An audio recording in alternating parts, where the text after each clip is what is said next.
No. So the Opium Wars were these wars that were fought in about 1850 between Britain and China. And there were two sets of wars, and it was about the sale of opium. So Brits were going to India, growing poppies, producing opium, and selling it to the Chinese because they wanted tea and spices and stuff. And China got to a point where it's like, we don't want to see any more round-eyed white people coming into China. We don't like anything you have to sell. The shit you have is cheap, and you take our silk, and you take our women, you take our spices, and then you bring nothing but chaos to our port cities, right? Because we kill our citizens if they get addicted to drugs, if they gamble, if they prostitute, like, so all this stuff that Western culture brought to China, China was like, we don't want this. So they made a stand, and they said no more opium gets into, well, first they wrote a letter, and they said, look, stop sending opium to our country and getting our citizens hooked to opium because we kill them.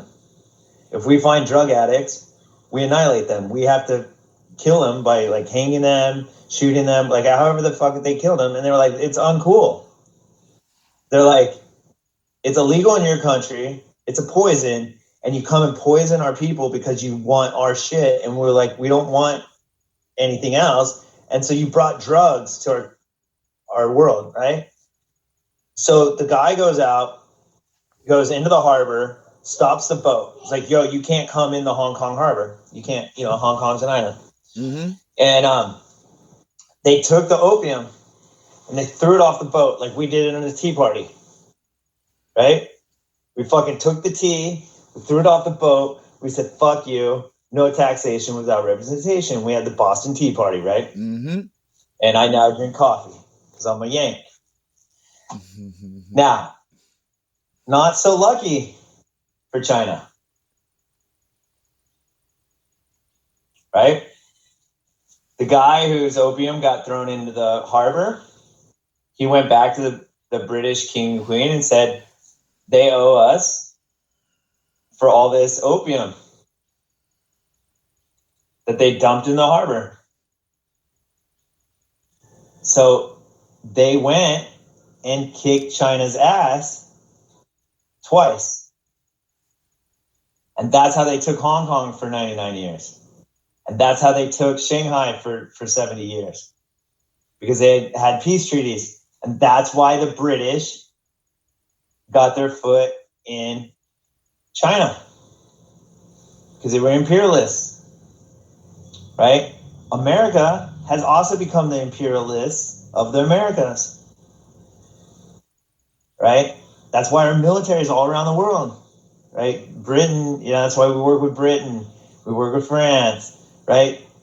It's about control of resources. And there's three powers. There's Russia, China, and Western civilization, Europe and the US.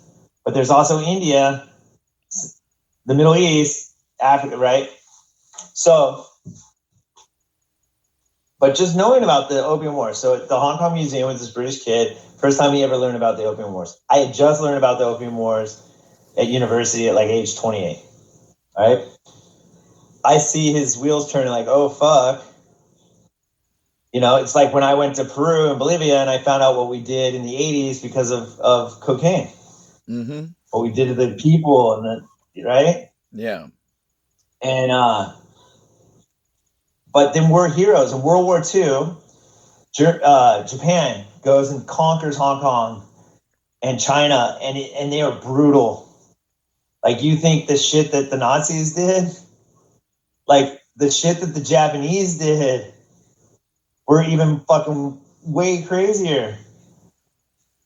They would run down a road with their fucking blades, two fucking samurai dudes, and just start hacking Chinese citizens, babies and moms and fathers, like just like slicing through them, dude. Or like, go 3 minutes, and they just like insane. Like, I read that was taught to me by a gal from Taiwan. You know, the graphicness of that, you know, of a fucking guy. Because war is insane, like what it does to people and the level of atrocity, the level of rape, the level of murder, the level of, you know. So we became the heroes when we gave China back their sovereignty. We gave Taiwan back their sovereignty. We balanced the tide in the Pacific, right? And we're celebrated. So, but it's short lived. Like we didn't, you know. So I'm arguing with that British kid later, and I did it. I was so pissed. I was like, well, you know, fuck you. If it wasn't for us, you'd be speaking French. I mean, you would be speaking German, right? Because Germany was about to conquer England, right? So, and he got pissed. He was like, I hate when fucking Americans use that fucking card. It was uncalled for. It was unnecessary, right? It was bad. It was a bad argument, right? Bad way to argue. Right in the middle of that, right after I dropped that fucking thing, British kid's about to go off, and he sounded like Harry Potter, you know? He's like, Harry Potter? He's like, fuck yeah, and now he's pissed, and like, you know, it was amazing and fun all at the same time. So super rich Chinese dude got in the middle of us, separated us. I could tell he was rich because he like nothing matched, you know? And he had like a gold fucking watch and like, you know, Rolex, you know, just subtle rough, right? And he said, look, you're American, he's British. There's no reason y'all fight.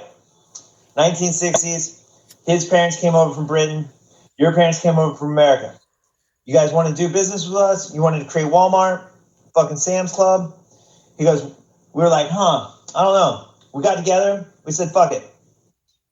We'll do business with Round Eye, and we'll keep living poor, and we'll save all the money. And you all motherfuckers just kept living on credit cards, living on debt. He goes, now we buy you up. Stop fighting. Have fun. Enjoy Hong Kong. You know? And I said, thank you. Because that's what I kind of summed up already. You know? But again, it's beautiful, right? That I can have time or 5 days in Hong Kong. I can meet people from all over Europe. I can go travel with these British kids. I can go to these museums. I can get educated.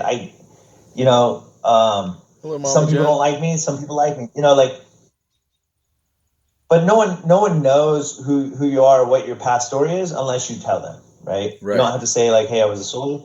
But you can also say, look, I was a soldier, you know, because people from Israel, they all served in the military. Like, it's good to be like, we serve, you know, we have something common, right? And we can't hold our soldiers accountable, you know, like 18 to 22, you're still a child. Your brain's not fully developed, you know, and you're susceptible to brainwashing. Right?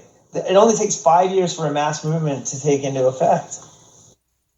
So our country right now is affected, and countries all over the world are being affected by these mass movements that they're using social media and other tools like that to gain into our psyche. So we can't let them win. Right. That's part of why I want more by believing more good people. Believing that chaos theory. More good people need their own channels, and more good people need to be showing good things in light, and not so much of the doom and gloom and scare tactics of the world, because there's lots of that. Because I think where we are now is we're shining light on all the shit that we used to tolerate. All the misogyny, all the rape and the pillaging, all the like dog eat dog and mighty crush the weak. Right? Again, Langston Hughes, because America never was America to me. America is an idea that's never been realized. It's never been actualized. It's only actualized by 1%. Yeah, I like how George Carlin says it, is that it's the American dream because you have to be asleep to believe it. Exactly. Like Carlin was on point. Carlin is my guru. I love Carlin. There's a book by Carlin, Last Words. Great book. Drink some water too. Make sure to stay hydrated. I'm gonna reread it. Appreciate it because I'm hungover. I'm thinking about doing wine. Yeah, might need a little touch. I appreciate you, man. Your beliefs are spot on. Like, you're allowed to believe whatever you want. Right, and you don't have to be. I mean, we line up on so many things that it doesn't have to be quite on the same perfect path. You don't have to be in my world or life. It doesn't matter, but I do know we're on the same path. It's like, I'll buy your tomatoes. See? Exactly, right? I'll buy your basil. Like, if you needed something, right. And that's all I'm saying. If I needed something, I already know a person that I know I like, and I know that I could trust you and be like, hey, look, do you use pesticides on your plants? Are you trying to grow them organically? Because that's what I'm trying to do, so I want to get things from... There is no organic or inorganic. It's all fucking organic. Stop selling me shit. I work in paint. It's fucking green. It has no VOCs, but I can't fucking drink it. Come on, it's fucking paint. No, but pesticides and things like that, it does make a difference. Right, but if I put straight lemon juice on my tomatoes, I kill my tomatoes. Right? So it's good to take lemon juice, make a bug spray out of it by mixing water and maybe soda bicarbonate. Something that's not a toxic There's pesticide, nothing on the periodic table. Like, in order to make anything, I'm just stirring the dirt, dude. Right. Like, what's to say the earth isn't going, hey, get all this oil out of me? You're saying there's natural ways to basically get rid of bugs. There's natural...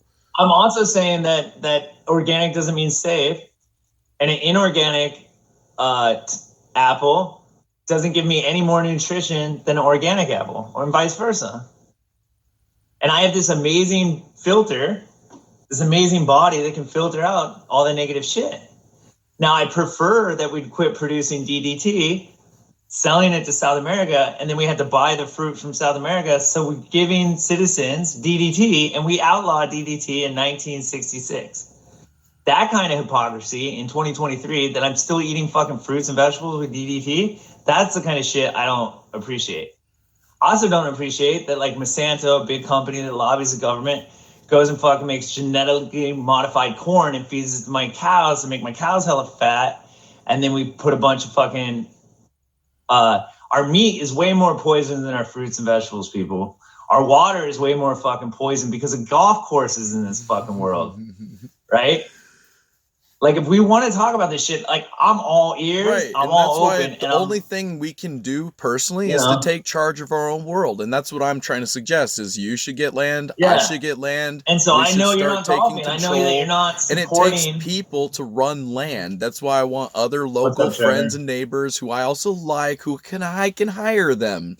And then we work together and they hire me, or we just work for each other, work back and forth. That's a free market economy. Right. And then or I work for work. You give me a few hours, I give you a few hours. And so there's no rewriting what already exists. Just work with the system that already exists. But right now... Find your brand and your niche and your people. Right. Absolutely. All those rich, smart people... Because chaos theory isn't going to solve our problem. Rich, smart people in Hollywood and all these gated communities, they're already doing it. The last thing we need is a military taking over our government. Right. That's we don't want to be run by cops. My thoughts are... in no way. Cops are not the answer. No. My goal is do what we can do to be able to impact. And self-righteous Christians are the answer. And self-righteous anybody isn't the answer. The answer is that we continue to work within the rules so that everybody can manifest their destiny. Right. And if you need to relocate in order for the rules to work within your parameters, like, if you're unhappy where you are, just move. Like, if you don't find your people, your tribe is out there. Like, cannabis is legal in a lot of states. Why would you live you don't have to stay in you don't have to live in a state that's right? And like, there's other places. Yeah, there's legal. Because in Guatemala, you don't need to give a shit about what's going on in North America anymore. Like, you're in Central America. Yeah.